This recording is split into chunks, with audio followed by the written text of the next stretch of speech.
Hello friends, it's Mia. Don't forget to subscribe for more stories and give this video a thumbs up. Let's begin. At school, everyone knows Lily. She's the kind of girl you notice the moment she walks in. Her uniform is always perfectly ironed. Her hair always looks flawless. And she carries the latest phone in her hand. People admire her. Some even want to be her. And then there's me. My uniform, a little worn out but still neat. My phone, a second-hand one that works just fine. I don't have the newest gadgets or expensive things, but that's okay. Lily and I sit in the same classroom, learning the same lessons, but somehow our worlds feel miles apart. Sometimes I wonder if I had everything Lily had. Would life be easier? Would people look at me differently? Would I feel more special? One day during lunch, I was sitting at my usual spot in the school cafeteria, a quiet corner near the window. My lunch was simple, just a homemade sandwich and an apple. Across the room, Lily was surrounded by her friends, laughing as she unwrapped her fancy takeout meal. From a popular restaurant, her tray was filled with colorful drinks, desserts, and food that looked straight out of a commercial. I glanced at my sandwich and then back at her meal. For a moment, I felt something strange in my chest. Not jealousy, but curiosity. Did food taste better when it was expensive? Did having more make someone happier? Lily caught me looking and gave me a small, polite smile. I smiled back. But deep inside, I wondered, could two people living such different lives ever truly understand each other? That afternoon, the sky turned grey, and soon, the rain started to pour. I sighed, hugging my backpack tightly. I had forgotten my umbrella, again. As I stood near the school entrance, trying to figure out if I should run home in the rain, I saw Lily step outside, but unlike me, she didn't seem bothered at all. Her driver was already waiting, holding an umbrella for her.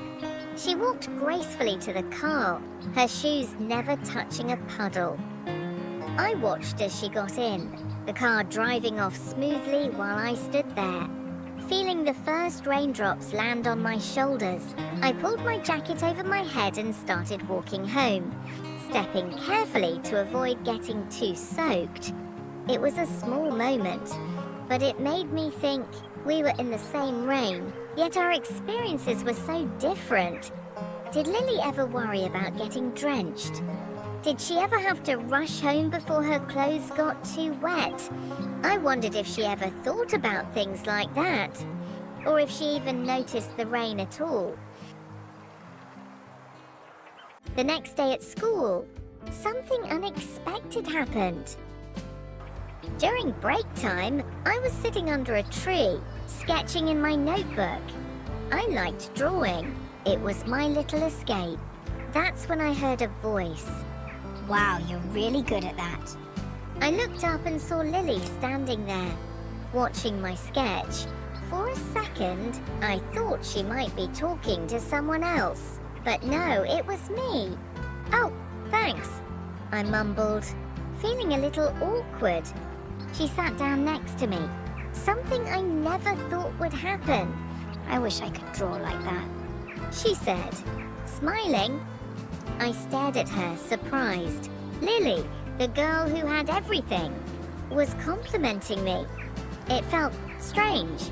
You probably have a lot of cool hobbies, I said, trying to sound casual. She shrugged. Not really. Most of my time is spent at lessons or events my parents sign me up for. It looks fun, but sometimes I just want to do things for myself, you know? For the first time, I saw her differently, not as someone perfect or unreachable, but as a person just like me. Maybe our lives weren't as different as I thought. Maybe In some ways, she wished she had a life more like mine. After that conversation, something changed. Lily and I started talking more. At first, it was just small things. A quick hi in the hallway, a little wave during lunch. But soon, we began sitting together, sharing stories about our lives. One afternoon, I invited her over to my house. It wasn't big, and I didn't have fancy things. But I had something she didn't: freedom. We sat on my bedroom floor, eating snacks and drawing in my sketchbook. She laughed as she tried to copy my sketches, and I couldn't help but smile. This is really fun, she said, tapping her pencil on the paper. I never get to just sit and do something like this. That's when I realized, while I had spent so much time wishing for the things she had been longing for the things I took for granted. We were different, but we weren't opposites. In the end, we were just two girls, living two different lives, trying to understand each other. And somehow, that made all the difference.